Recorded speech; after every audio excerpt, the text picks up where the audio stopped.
everyone. Welcome to our first CCE event campaign of the year. This is the first Facebook Live event we're doing. We're going to be hosting a few of them throughout the 2019 CCE campaign. If you're just tuning in, we're going to spend the next about 30 minutes or so going through different types of college for this one. We'll be live at least once a week between now and November 21st at 7 p.m. every week. So there's a couple weeks where we'll have more than one event, but we'll share some of those dates a little bit later on. But thanks for joining us. This is a series that we'll be having to offer information regarding college and financial aid. And like I said, we'll have this every week, and we'll cover different topics weekly. We'll have also a couple of events in Spanish for some of our Spanish-speaking families, so please join in, and we'll let you know ahead of time which of those dates are in Spanish so that you'll be able to join in. If you have comments or questions or anything to add during the time period that we're live, feel free. There's that little comment box. Feel free to comment in there. Any comments that we see or any questions that get asked, we'll definitely be sure to address them as we're going through everything today. Without further ado, you want to get started? Sure. All right, so the first thing that we're going to be covering today, or the entire kind of broad topic we're going to be covering today, are the different types of colleges and the different types of different degrees and credentials that are offered. I mean, going back to talking about different types of college, the first, I think, kind of key thing or important thing to know is that there are tons and tons of different post-secondary pathways. So when you're thinking about college, a lot of times kind of one of the misconceptions that a lot of people have is that college is this term that means, you know, that 4-year university. While it is true, college can be a 4-year university option, there are many, many different types of college that kind of fall under that umbrella category of college. So these are things like community colleges, trade schools, different public-private universities, different types of colleges. So it's just really important that when you think college, you're kind of aware of all of the different options that fall within this. And everyone's experience will look different. And Caitlin and I will also talk a little bit about our own college experiences, which vary in the paths that we took and the institutions that we attended. So we'll share a little bit about that as well. But if you have questions, like Caitlin mentioned, please feel free to share them with us, and we'll keep an eye out on questions on here, and then we'll also follow up with any questions that we don't get to respond to during the Facebook Live event. This is our first one, so I know we might not have a whole lot of questions, but again, feel free to send in any questions that you do have. So one of the kind of first big things when we're talking about colleges is understanding the difference between public colleges and private colleges. Public colleges are schools that are funded through the state or the federal government. So they are publicly funded. This is why they're considered public colleges or universities. Private colleges, on the other hand, these are privately funded. So they are running and operating based off of their own endowments, which are privately raised funds. With public colleges, when we're talking about public universities within Illinois, there are 12, correct? There are 12. We're gonna see if I can mention them off the top of my head, and Sarah will correct me. But you have your cardinal directions. So we have Northern, Western, Eastern, and then we have Southern. Then we have Southern Illinois University, Edwardsville, in addition.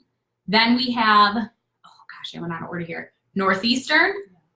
Then we've got Governor State and Chicago State. Then we have University of Illinois Urbana-Champaign, University of Illinois Springfield, and Illinois State University. That was 11. Are there 11 public universities? There's 12. University of Illinois Chicago. University of Illinois Chicago. So yeah, the 3 UI, the University of Illinois. That got me. But yeah, so there are 12. That was a really confusing way for me to say that. But there are 12 big public universities within Illinois, so that's really important to know because these universities are publicly funded. Other universities, there's tons and tons of other schools within the state of Illinois, but they are either private colleges or they could be considered for-profit institutions. Sarah, do you want to kind of give a little description of for-profit colleges? Yeah, and before we go into that, I actually, like I mentioned, Caitlin's and my experience in college were a little different. So I went to a 4-year public institution here in Illinois. It took me 5 years to graduate, so like I mentioned, everybody's path does look a little different. A lot of programs are designed to be completed within 4 years, and we'll talk a little bit about different types of degrees as well. But it took me 5 years to graduate, so sometimes it can take a little bit longer depending on if you change majors, which is one of the things that I did multiple times. So if you change majors, sometimes it'll take you a little bit longer to complete your degree. And that's totally fine. It just might be a different experience than what other students would be going through. In addition to four-year public institutions, there's also other types of institutions like Killian mentioned. One of them is for-profit institutions. And these are generally, if you want to think of them as a business that offer different types of degree programs. And sometimes you'll see institutions, these are the ones that commonly you'll see advertised on television. Not always, because sometimes you do see advertisements for like private or public institutions as well, but they offer different types of generally shorter degree programs. So usually it's quicker to complete that degree at that institution, and they're for very specific careers. So for example, like nursing, or if you're going into computer science, sometimes they have very short programs that are for targeted degrees or programs or majors. Yeah, and the reason these for-profit colleges, they're kind of like businesses, is because their funding comes from tuition and fees. So it comes directly from the students. It is a business. So the students are more like consumers that are paying than in order to be able to earn that degree or credential at that college. So it's important too to understand that for-profit colleges tend to have a higher cost, and students tend to, at for-profit colleges, potentially graduate with more debt even though the degree lengths are shorter, just because they do have the higher cost, because again, they are charging the students in order to be able to make money for those schools. The other thing I want to be mindful of is because these programs are specifically designed for these institutions, often some of their credits will not transfer to other institutions, and that can be the case for any institution really. If you take credits, you always want to make sure that if you're considering transferring to a different university or college, that you check beforehand whether your credits will transfer, so that it doesn't end up being that you have to take some of those classes over and have to pay for some of those over again. Always double check to make sure that that your credits will transfer if you are thinking of transferring to a different institution. Yeah. So I think the first step in when you are considering, attending some type of college after high school, or just at any point in your life, the first thing to be thinking about or to understand is what the types of colleges you are looking at, how are they funded? So are they either those public universities, are they private, or are they considered for-profit or proprietary institutions? So something else too to consider too is, and Sarah kind of got into this when we were discussing the different lengths of degrees, but whether or not the college is considered a 4-year school or is it a 2-year school. Typically at 2-year schools, those are places that you can earn different types of certificates or an associate's degree, which is a 2-year degree. Certificate programs that are offered at 2-year colleges, they generally tend to be certificate programs that you can finish and complete within 2 years, sometimes even less. When you're talking about 4-year schools, those are places where you can earn a 4-year or higher degree. So that would be places where you can earn that bachelor's degree, which is your 4-year degree, or something past that, like a professional degree, a master's degree, a doctoral degree, something that is going to take a bachelor's degree and more. Generally, those you're going to be able to earn at 4-year schools. And 2-year institutions, often when we talk about them too, and I think we'll talk a little bit more about that a little later on, but generally community colleges are a great way or a great place to pursue 2-year degrees, or even if you want to save some money before you get into a 4-year institution and you want to start off completing your general education requirements. Sometimes community college is a good place to start. And I know Kayleen can share more about her story because she did attend a community college. But for some of those shorter programs that Kayleen was mentioning, sometimes community college offers a more alternative or a more affordable alternative for some of those programs. There are community colleges that offer programs, in culinary arts, which tend to be very expensive programs. I've actually worked with students in the past that were able to save a lot of money between going to a 4-year or a for-profit institution versus attending the community college and getting a certificate there within 2 years, and then maybe continuing on to a more advanced degree somewhere else. So there are different types of degrees that we'll also get into, but community colleges are always a good alternative as well. And with community colleges, trivia question, Sarah. Oh no. How many community colleges do you think we have in the lovely state of Illinois? This is something I just knew off the top of my head. I thought it was 39. I don't know if it's more than that. Well, actually 39 is not a bad guess, because in the state of Illinois, there are 39 community college districts.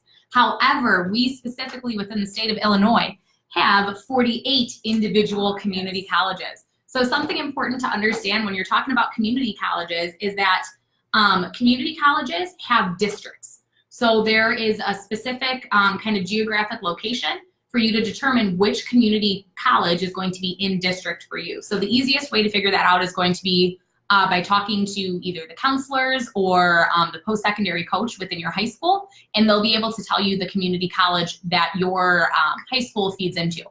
At your in-district community college, this kind of works a little bit like it does with in-state tuition for four-year universities, but at your in-district community college, you get the in-district rate. So that means you have a slightly lower rate of tuition and fees at that school because that is within district and your taxes are kind of going to support that school.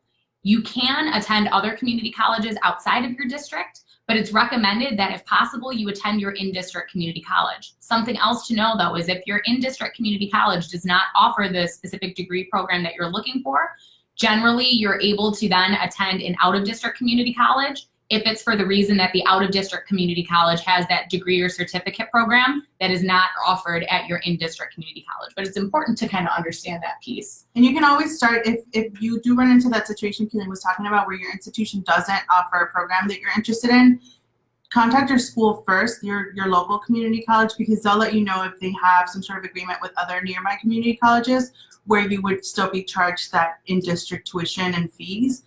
Even though you're not part of that district. So always make sure you check with your community college first and they'll let you know how to proceed if there's a program that you're interested in but that they do not offer.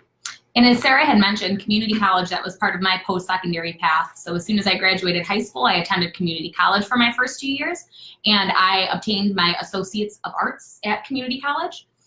With community colleges, I think something that a lot of people kind of reasoning some people are drawn to community colleges is because they realize that the cost of attendance is drastically lower than it is for four-year universities if you're to attend a community college.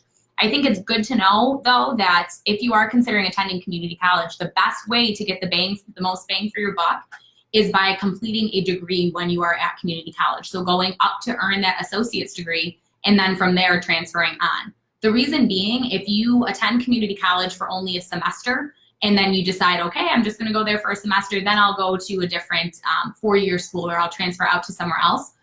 If you do that, you lose then when you're applying to other four-year colleges, you're gonna lose your freshman admission status and then you will be going in as a transfer student. Typically, four-year universities and colleges tend to have more, slightly more desirable financial aid packages for freshman applicants because they know that those are students that they're gonna have then on campus for 4 years. So it's important if you are attending community college and you're trying to kind of save money by attending community college, it is important to know that the best way to get the most bang for your buck is to go for the complete 2 years and to get that associate's degree or to go completely through to a credential. But definitely if you're planning on transferring out, I'd highly recommend going to get that associate's degree before transferring. You also attended school here in Illinois? I attended school here in Illinois, yes. I've kind of attended the full gamut. So my first 2 years were at community college. I went to Harper College, which is in Palatine, Illinois. And then I transferred to Elmhurst College, which is a private four-year school that is in Elmhurst, Illinois. And then now I am in a master's program at Northeastern, which is a public university. So I've had experience, I've dabbled in all three different types of schools. And you've done— What program are you in? At Northeastern, I am in the school counseling program at Northeastern. I'm going to be in it for quite some time. It's going to take me some years. Some of you watching, Kayleen, will be your future counselor in a couple of years. One day. Yeah, I went to a four-year institution. Like I said, it took me 5 years to graduate. I attended the University of Illinois Urbana-Champaign for my undergraduate degree. I have a Bachelor of Arts in Communication, and I graduated from Northern Illinois University in 2017 with my master's in Adult and Higher Education. And you stuck to the publics.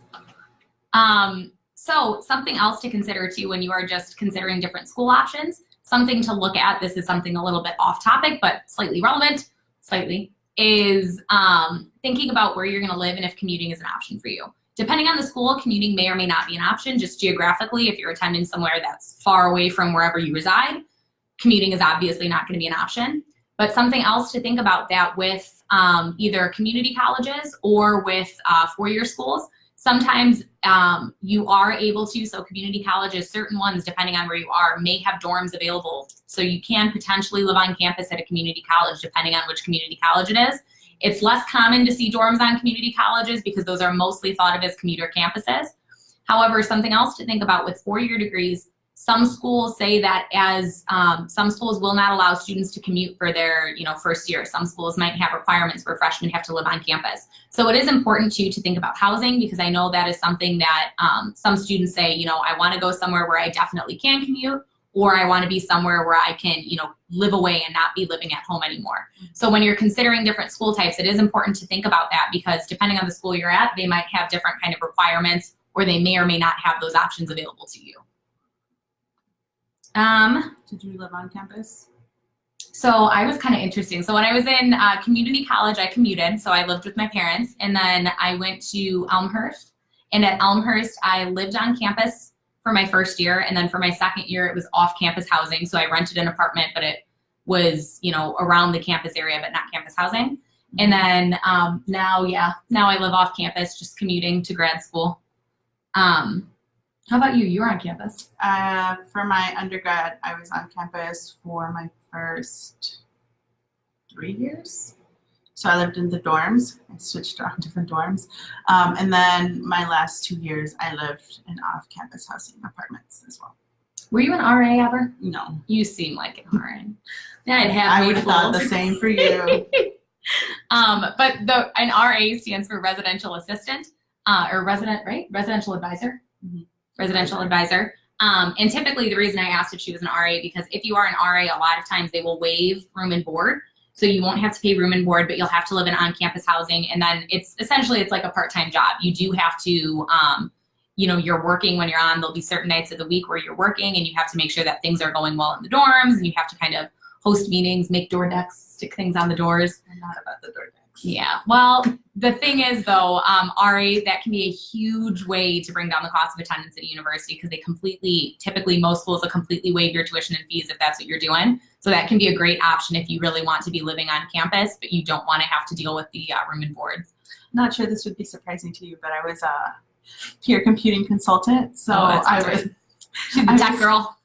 I was the tech person in some of the computer labs in the residence halls across campus. Yeah, it fits. But I did get free printing. Hey, there you go. And that is, that kind of brings us into, different jobs and stuff that you can have on campus. Generally, if you can get a part-time job on campus, those jobs tend to be very desirable and they fill up fast. So if you were awarded federal work study because of financial aid, I would definitely recommend taking advantage of that so that you can have that part-time job on campus. But even if you weren't awarded federal work study, they do have just part-time jobs on campus available to all students. So definitely looking into that, because it can be really helpful. And a lot of times if you're working for the school, there can be some perks, like if you, get free printing like you did, or... And she may have left now, but ask her who set up the computer for today's event. Oh yeah, I didn't do that. It wasn't me. So I told you, it fits. I'm not surprised that you were the tech person. So getting back to colleges, another term that you can hear being thrown around often is a liberal arts college. So Elmhurst, which is where I got my undergrad in, my bachelor's of arts in, Elmhurst is considered a liberal arts college. Generally, liberal arts colleges offer kind of broad-based courses in the liberal arts. So it's a lot less specified than if you were to go to a specific university. The majors tend to be a lot more broad there, such as like literature, history, language, math, life sciences.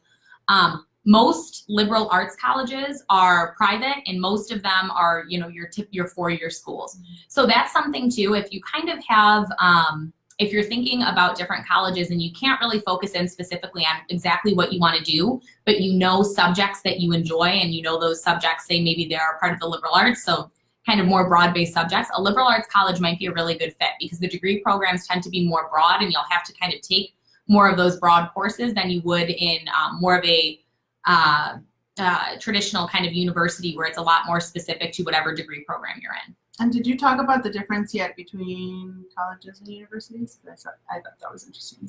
I did not. So the difference between colleges and university, and this isn't, there is some flexibility in this, so this doesn't always apply across the board, but generally speaking, universities, they are broad, they tend to be much larger, and they offer degrees within specific colleges at the university. So like U of I has the College of Engineering. And a lot of other, big universities, they have all of their different colleges, and some of them have names like, oh, this is going to be bad. Like, where's the Kellogg Business School from? Northwestern. Is it? Yeah. Okay, Northwestern has the Kellogg Business School, which is a really famous college within the actual university. When you're talking about colleges, generally speaking, these tended to be four-year schools where you would just go to for undergrad, but where they didn't have programs past undergrad. So you wouldn't be able to get like a master's or a professional degree. So like a JD, right? Yes. Yeah, any type of like professional degree there, anything past bachelor's degree. However, now that has kind of switched a little bit.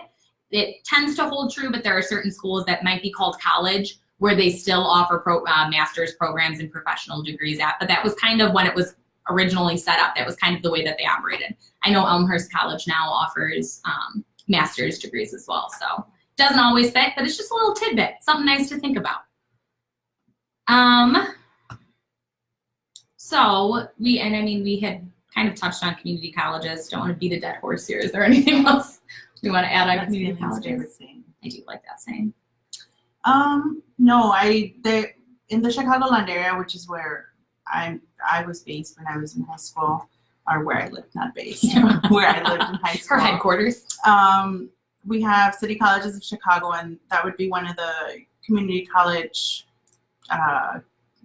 groups. I don't know what to call it. Like a district of its own, yeah. Where there are multiple community colleges that make it up. So sometimes you will have, City Colleges of Chicago has different campuses, so there might be different locations. And I think City Colleges of Chicago now has different focuses, or like a different focus at every campus. So you'll want to consider that as well, depending on where you're located and the type of program that you're looking for. Check out your local community college and see if that's something that they offer, or if there's a specific area that they focus on. So for example, one of the community colleges within City Colleges focuses, I think it's Malcolm X, focuses on like health professions. Mm-hmm. So they have set clusters of degree programs that sort of relate to one another. Mm-hmm. And I would say just on community college, based off of, this is just my personal experience with it, but I would say things to understand going into community college. One, know what your next step is going to be. So understand going in if you're planning on getting a certificate so that you can go straight into the workforce, or if you're planning on, getting an associate so that you can transfer out. But understand what you're going to be doing when you're going in. Makes it so much easier to either transfer out or to actually obtain that credential, because kind of your pathway. I think a lot of people tend to get kind of lost in community college if they go in and they're not really sure what their next plan is going to be. So I would say always look to the next step when you're starting so that you can understand kind of the trajectory of the path that you want to be on there, because community colleges offer a lot. So it can be a little bit daunting, and if you're just kind of picking classes randomly, odds are you're not going to be following, a specific set program. So you really want to make sure going in that you know what your next step's going to be, especially if you're transferring, because that's going to help to make sure that all of the courses that you're taking will count for credit at whichever university you're transferring to, because depending on, the college or the university you transfer to after community college, not every course may transfer. So you have to make sure that you're taking ones that are going to transfer for what you need at that school. So understanding and knowing what school you're kind of thinking of going to once you're going into community college can really help to make that transition much smoother. And at Harvard, did you get a specific type of associates, or did you just complete your gen ed? So my associates, it was an associates of arts, so associates of liberal arts. So it was kind of a very broad, there were two broad associate's degrees that you could get. It was the Associate of Sciences, which was more for people that are like planning on going to more of a medical track or more of like a data science related track, or there was the Associates of Arts, which was liberal arts. That's what I went into because I have a Bachelor of Arts in criminal justice and sociology. So I definitely was a lot more swaying to the liberal arts side. So that's what I got. But the nice thing too is with that associate's degree, it's not like it doesn't really inhibit you, because the Associates of Art degree, it's very general. You're getting a bunch of general classes. So these were still all of my general education classes that I needed once I transferred to Elmhurst. But it was nice because I got to get my gen eds out of the way, and I also got to have that degree at the same time. So if worse comes to worse and something happened while I was, going to school to get my bachelor's and it fell through, I at least had that associate's to fall back on. So I was able to fall back because I did get that degree. So again, I can't emphasize enough, if you are going the community college path, get the credential or get the degree. Make sure that you are getting that actual certificate, because at the end of the day, that is really what's going to kind of be that investment in your future, is when you have that degree or that credential that you earned at school, that you would be able to show and kind of use in interviews and kind of show your experience. And even then, your degree definitely does not define you. I'm sure Kayleen can talk a little bit about what her initial plan was now that she mentioned her criminal justice degree. I don't know that it was always in her plans to be a counselor. No, I also didn't plan on being on Facebook Live events doing presentations about financial aid, but in college. I would say that my pathway has definitely varied a ton. I went into school, I told you all this. I went into school initially thinking I wanted to be a sign language interpreter. Harper has an excellent sign language interpreting program, so I was very interested in that. But then once I started taking classes, I was like, I don't know if this is going to be necessarily for me. Then I was really into criminal justice or criminal minds and law and order. I don't know if that's Kayleen and I and one of our colleagues share a love of true crime podcasts as well. Love true crime. So then I was like, I'm definitely going to be a cop. So I was very excited, went down the criminal justice road. So I got my Associates of Arts, and then I went to Elmhurst and I got my bachelor's in criminal justice with minors in sociology and in Spanish. But I was convinced I was definitely going to be going into policing. Then, then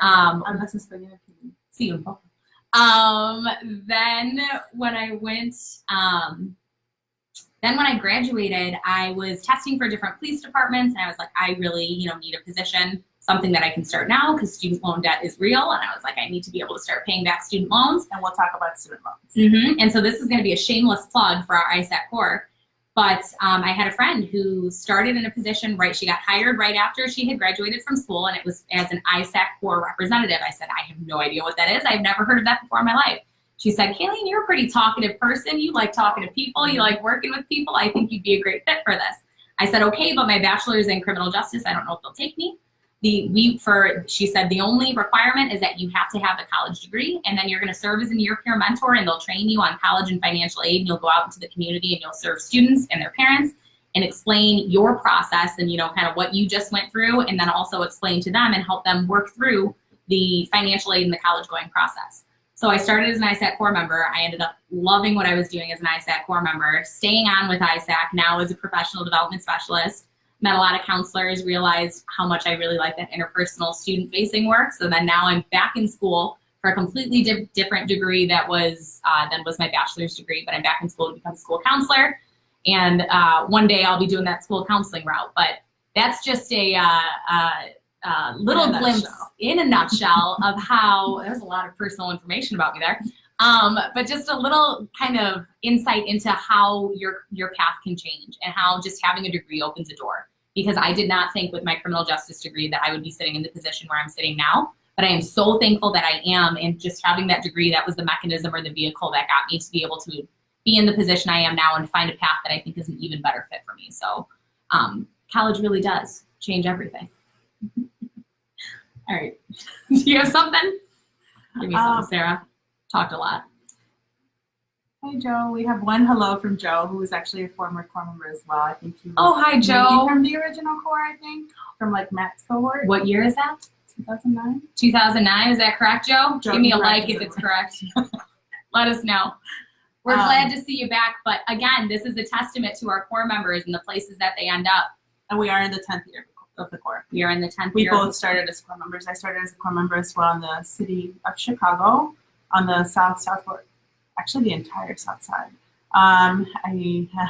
Yep. Joe was the original core. So I was a core member on the south side of Chicago from 2011 to 2013 before I transitioned into professional development specialist as well, providing training for counselors throughout the state. And we'll have more of these events. I think we're going to wrap up now, but we'll have more of these. Like I mentioned, we'll be on every week.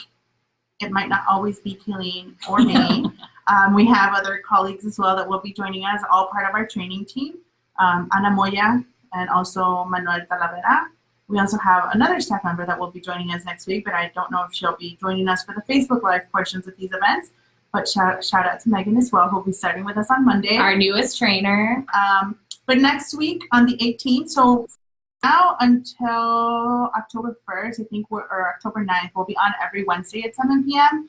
But then starting October 3rd, we'll also be live on Thursdays, again at 7 p.m. Some of these days will be live in Spanish just to be able to cater to some of the other student populations that we also serve, and a large group of them are Spanish speakers.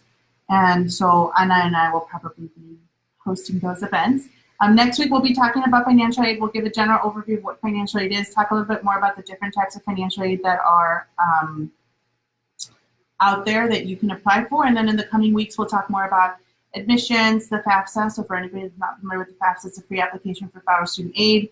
We'll talk about completing that form, applying to college, just everything to get you through the CCE campaign timeframe while you're completing college applications, financial aid applications for parents who are trying to assist their students in this process, because we know not a lot of students use Facebook now. It's mostly the parents that will be probably tuning in to get some of this information. So feel free to join us. We'll be on some of the next couple of weeks. Let's see, our first live event in Spanish will be on October 1st. So vamos a estar en vivo algunas semanas en español también. Vamos a estar, creo que va a ser Ana y yo, vamos a estar en estos eventos en Facebook. El primer evento que vamos a hacer en español es el 2 de octubre. Vamos a estar hablando sobre la FAFSA, que es la solicitud para aplicar para ayuda estudiantil federal. Kelly habla un poquito de español, pero sí, no se anima a hacer solamente un poco. Un poquito. But that's all the time that we have for today. Thanks for those of you that did join, and for those of you that maybe will watch this event at a later time when we are not live. If you do have questions, you can always reach out to us. If you visit our ISAC student portal, we'll try to share it next time because I'm not sure we can actually share it on here, but I'll share a link in the comment section where you can actually search for your nearest representative, your ISAC core member, learn more a little bit about the core. We kind of talked a little bit about the core, but some of you may not be familiar with what the core does. We'll share a link on additional information on the core and how to search the nearest representative to you. You'll just enter your zip code and it'll show you their contact information. They can meet with you, assist you through the college and financial aid process. All of our services are offered completely at no cost. So we do not charge for these meetings or services or anything like that. So feel free to reach out to anyone if you need assistance with college or financial aid, and we'll be back next week at 7. So every week at 7. Next week we'll be back on Wednesday on the 18th. Yes. Thanks for joining. Thank you. And if you're intrigued by this, tell your friends. Thank you.